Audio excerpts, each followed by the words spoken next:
Faith is a power little understood by mankind. Murdo MacDonald-Bayne. Thy faith hath made thee whole. Luke 17:19. To understand this wonderful tower that is available to all mankind, we must first understand the origin of our thoughts and emotions and how they arise. With this understanding, your faith is increased proportionately.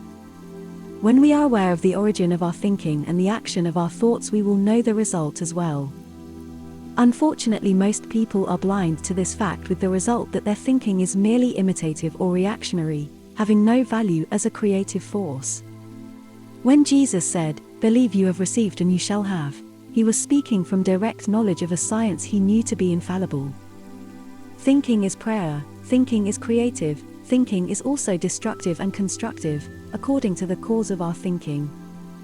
If your thinking is based upon lack, your positive action will be filled with aggression and depression. If your thinking is based upon craving, then much the same result will be obtained. If your thinking is based upon the past and the future, then there will be confusion. There are hundreds of ways I could mention upon which your thinking is based. Faith is the power that sustains the thought. It is concentrated attention based upon understanding. If our thought is bound or influenced by any external conditions, then there cannot be pure thinking directed from an understanding consciousness. Faith is evident when there is an understanding of the mechanism of thinking. I have so often repeated to you, unless you can discern clearly from what your thoughts arise, you will be caught up in the things that influence your thinking. When faith is in evidence, there is an awareness of power and direction of thought uninfluenced by any outside effects. The conscious awareness holds the mind directed towards the object or subject in question. In this attitude of mind, time and space are lost sight of. When we are completely aware, there is attention in which there is neither time nor space. There is but one perfect mode of action used in creation, whether it be the creation in infinite mind or a creation in man's mind. The mode of right action must be the same, because man's mind is the reflection of the infinite mind. This cannot be otherwise for the simple reason that man cannot think outside the infinite mind, and the mechanism of the consciousness cannot be other than the consciousness of the infinite manifesting in man's mind, because there cannot be another consciousness, the infinite being infinite. Unless this is understood, the thought will be a contradiction of itself. You can be one thing or another. You can be a creative genius through faith and understanding, or you can be a destroyer through ignorance, or you can be an ordinary weed in the middle of the stream, buffeted about from side to side. Only when you realize that you are the ever-present life that gives rise to creative genius does your inspiration come, so your faith is increased accordingly. There are a lot of giants of ignorance in the world. In the political field and in the business world we see plenty of them, but a real creative genius is rare. When you live in the ever-present life giving expression to it, you will have a power and faith that nothing can shake. Everyone is born with desire for achievement, because life is always expressing itself. Where there is wisdom and love, there the mighty power of the ever-present life is revealed. Thus we are endowed with the ability to realize our unity with the Creator of all things. Therefore, whatever we ask knowingly we shall receive, for this is the law of creation. Craving ignorantly is doubt and contradiction. When we plant a seed in the ground, we leave the rest to the intelligence to reproduce its kind, and you know that there will be an abundance. The seed is reproduced in the exact image of itself in abundance. So it is with our thought. When we understand the same law is in operation both in the seed and in man's thoughts. Jesus said, "It is the Father, whoever remains in me is performing his own deeds." When we understand this truth, we will no longer put our dependence in the power of things created, but upon the power that creates. God's gift to man is faith. Faith is the substance, Paul says, and the things created are the evidence of faith. We must learn to exercise this power wisely, intelligently cooperating with the predetermined scheme of creation, knowing that our success lies in the good of all and not primarily for the self. The faith I am speaking about is understanding faith and not ignorant faith. The invisible is made visible through faith, which is the evidence of things not yet seen. In the lives of most, experience is bought dearly because they will not take the trouble to inquire into the how of things.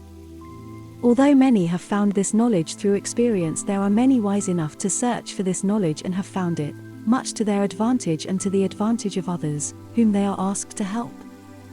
The Christ is the wisdom of God born in each one of us. It is the Word of God that existed in the beginning, and that same Word forever remains immortal in us, the flesh having no say in the matter, meaning that the flesh cannot bind this immortal Word, but this Word can and does rule all flesh when this truth is understood. Man uses the same power in creating in his own life, as the Creator uses in creating man. Yet man, by his ignorance of the mechanism of that power, produces confusion instead of harmony. The law is that the seed shall produce its kind. My word shall not return unto me void, but shall accomplish that which it is sent forth to do, means that by faith in my word it will produce from the unseen to the seen in exact proportion as I think with understanding faith. Job said, "What I feared came upon me." This is the same law put in reverse. Therefore, thinking in faith or fear amounts to the same thing. When we understand fear, then we will understand faith. Yet we talk so glibly about faith, and not understanding fear, we are caught up in the net of fear, and our faith is wanting. He that hath not, even that which he hath shall be taken away from him. But he that hath more shall be given unto him. Here is the law explained in a few words. When the seed is sown, the Father does the work. Our work is to be aware every moment, confidently realizing our creativeness in fulfilling the great scheme of the great architect of the universe with love and wisdom. Love and wisdom have been promised to anyone who asks in faith with never a doubt. The mind that is sure in this knowledge is first of all active in the asking, then becomes passive so that the work can be done.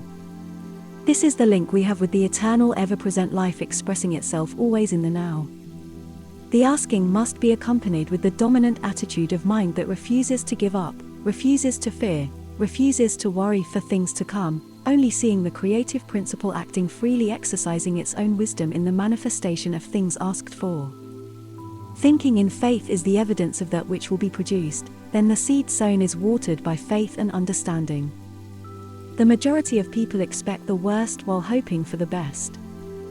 Is this not the height of contradiction? Yet how can this be avoided? Only by understanding faith and practice. Practice makes perfect. As with all great artists, understanding and practice is the foundation of this excellence. So it is with you and me. One who can practice the truth perfectly is the greatest artist in the world. It underlies all other artistry, no matter in what direction, for without truth there is no real artistry. Therefore we must look into the perfect law of liberty, knowing that whatever we ask shall be done unto us. Successful experiences are not enough, for if our successes deprive us of the conscious use of faith and understanding, then we are on shifting sand. We must see beyond experiences into that sure and stable state where the Father doeth the work. Then only can we think constructively and create with faith and understanding. If any of you lack wisdom, let him ask of God, who gives to all men liberally and with grace, and it shall be given him. But let him ask with faith, not doubting, for he who doubts is like the waves of the sea, driven by the winds and tossed. James L. 5:6, Eastern Text. Benediction. O understanding faith, wherever I gaze I see what thou hast done. Keep my mind from wandering into the bog of doubt and fear. Train my mind to hold on to thy invisible power, and my soul to speak the word that creates out of the void. Oh, may I ever remember his words, thy faith hath made thee whole. Keep alive forever that faith that never wavers, never dies, and bless me with thy love and wisdom, O Eternal One. My peace and my love remain with you.